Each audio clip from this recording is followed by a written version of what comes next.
नमस्कार दोस्तों, आज की हमारी कहानी है कौन अपना कौन पराया, वक्त ने बताया। शिखा घर की सबसे छोटी बहू थी।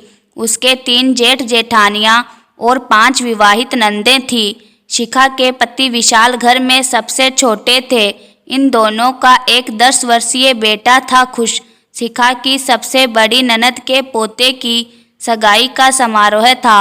ऐसे समारोह में सबका जाना बनता ही है, लेकिन इस बार शिखा की छठी इंद्री ना जाने क्यों बार बार उसे सचेत कर रही थी कि इस समारोह में मत जाओ, पर वह अपने पति को मना नहीं कर पाई। उसे लगा कि शायद उसके पति बुरा मान जाएंगे। शिखा, विशाल और खुश तीनों 2 व्हीलर पर बैठकर समय से समारोह में पहुंच गए। सब कुछ बहुत अच्छे से संपन्न हुआ। रात के 2 बजे समारोह समाप्त हो जाने पर तीनों अपने 2 व्हीलर पर बैठकर पंजाबी बाग वाले रास्ते से घर की ओर चल पड़े। थोड़ा सा चलने के बाद फ्लाईओवर पर अचानक स्कूटर लहराया और संतुलन बिगड़ा। स्कूटर सीधे हाथ की तरफ जोरदार आवाज करते हुए धड़ाम से गिरा। आवाज इतनी जोरदार थी कि कोई भी सुनकर डर जाए। अरे यह क्या हुआ? सब कुछ इतना अचानक हुआ कि तीनों में से किसी को भी संभलने का मौका ना मिला। ईश्वर की यह कृपा रही कि पीछे से कोई बड़ा वाहन या ट्रक या बस नहीं आई। इनको गिरता हुआ देखकर एक अनजान व्यक्ति ने मदद का हाथ बढ़ाया और टूटा फूटा स्कूटर वही कोने में रखकर उन तीनों को अपनी कार में बिठाकर एक अस्पताल के बाहर छोड़ दिया।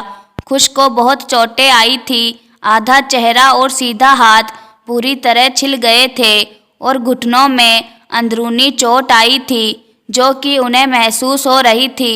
अस्पताल के बाहर पहुंचते ही विशाल ने अपने दोस्त को फ़ोन कर दिया था जो वहीं पास में रहते थे। वे तुरंत आ गए।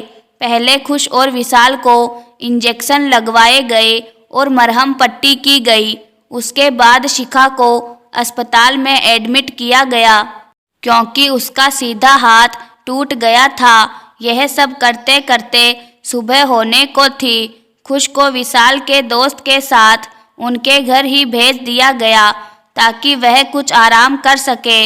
डॉक्टर ने विशाल से कहा कि शिखा के हाथ का ऑपरेशन करना पड़ेगा और कोहनी से ऊपर रोड डालनी पड़ेगी। ऑपरेशन हुआ और 1 सप्ताह बाद शिखा बाजू पर कच्चा प्लास्टर लिए घर आ गई।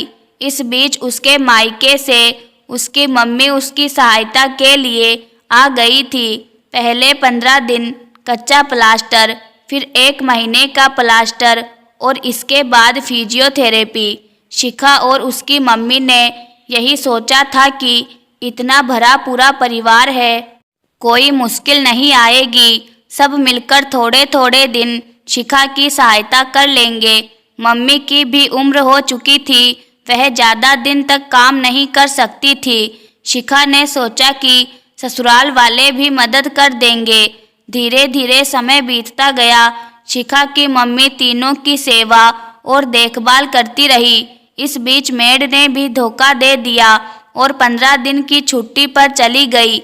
अब मम्मी को खाना बनाने के साथ साथ बर्तन और सफाई का काम भी करना पड़ रहा था। बहुत कोशिश करने पर भी दूसरी मेड का इंतजाम ना हो सका। इतने बुरे वक्त में भी तीनों जेठानी और नंदों में से कोई भी शिखा के घर झांकने तक नहीं आया। ऊपर से हालचाल पूछने वालों की वजह से मम्मी का काम और ज़्यादा बढ़ गया। सबने शिखा के मम्मी पर सब कुछ छोड़कर चैन की सांस ली। किसी ने एक वक्त का टिफ़िन देना भी जरूरी नहीं समझा। पूरे 3 महीने लग गए शिखा को ठीक होने में। इस समय में मम्मी ने उसे एक पल के लिए भी अकेला नहीं छोड़ा और ससुराल वालों ने एक पल के लिए भी साथ नहीं दिया। घर आकर मिलना तो दूर, किसी ने फ़ोन तक नहीं किया। जबकि शिखा किसी के भी अस्पताल में होने पर हमेशा उनके लिए खाना तैयार करके तुरंत भेजती थी।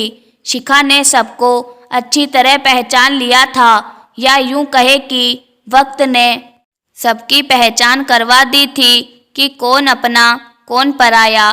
शिखा मम्मी को धन्यवाद देती नहीं थक रही थी और उसकी मम्मी कह रही थी कि पगली माँ को भी कोई धन्यवाद देता है क्या। तो दोस्तों, आज की यह कहानी आप लोगों को कैसी लगी कमेंट करके ज़रूर बताएं। कहानी अच्छी लगी हो तो वीडियो को लाइक करें और चैनल पर नए हैं तो चैनल को सब्सक्राइब ज़रूर करें और बेल आइकन दबाना ना भूलें ताकि आने वाली कहानियों की नोटिफिकेशन आप लोगों को सबसे पहले मिल सके। धन्यवाद।